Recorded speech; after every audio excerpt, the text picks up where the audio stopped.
Hello everyone. In this video, I will show you how to assign a shortcut to bridge operation. And if you're in a hurry, you can quickly jump to the next marker. Anyways, let's begin. This has been a problem for me and a lot of people since years. For all the operations, you can assign a shortcut but not to bridge. And this is a problem. Here is why. When you're modeling with polygons, regardless of the object, you can have a good key flow with extrude, inset, chamfer, bevel, you name it, and you become faster and faster. But every time you need to bridge something, faces, edges, borders, you need to go to modify window, find and click that little bridge button, and it's annoying. And doesn't matter if you are new to this or not, chances are you have had the same issue like me. This is partly solved in 3ds Max 2021 as far as I can tell, but just because I'm used to it and I think it's way better, I will show you a way that you can fix this issue. RapidTools. RapidTools is a collection of scripts that you can get for free and it's awesome. Later, I will do a separate video for a few scripts in the toolset that might help you daily. You can see that I already have it installed and I really like it. Download it, drag and drop the MZP file to your viewport, and that's it. After installing RapidTools from the page in the description, here's what you need to do. First, let's find out where to find that bridge tool. Here in the menu bar, you will see RapidTools. Under that, topology, then fast bridge. So let's try how it works. I will create a box and convert it to editable poly. Then I'm going to clone that as an element.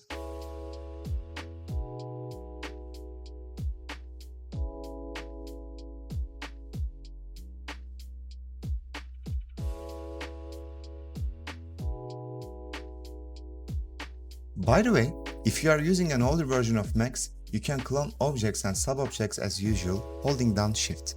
However, if you are using 2021 and you're in sub-object level, you need to hold down Ctrl and Shift together to do that.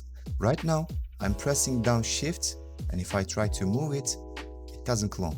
But if I hold down Ctrl and Shift together, I can easily clone this box as element. And now I will select this faces, and as usual, I will bridge them. If I go here, find the fast bridge, I click it, it does the same thing. And the best thing, that I can assign a shortcut to it. And the good thing about this little tool, it doesn't really matter which sub-object level you are in. It can be edge, border or face, you can still use the same shortcut. Perfect, isn't it? Now let's try with borders. I'm going to delete these faces, select these borders, and I will come here, select fast bridge, and it's done. If you want to bridge edges, you can select edges, again, topology, fast bridge, and it's done. It's pretty easy. Now, let's try to assign a shortcut to it. I will go to Customize, Hotkey Editor, and find Fast Bridge. And you can see that it's under RapidTools.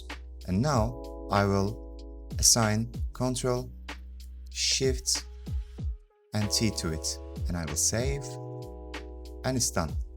Now, if I select this object and go to Polygon, Subobject level, and press Ctrl, Shift, T, it will, of course, bridge. If I delete this, and if I select the border level, if I press Ctrl Shift T, it will bridge. If I delete these faces, and if I just select edges, like this, and if I press Ctrl Shift T, it will bridge. Fast and easy. Anyways, that's it for this video. Thank you for watching and have fun modeling.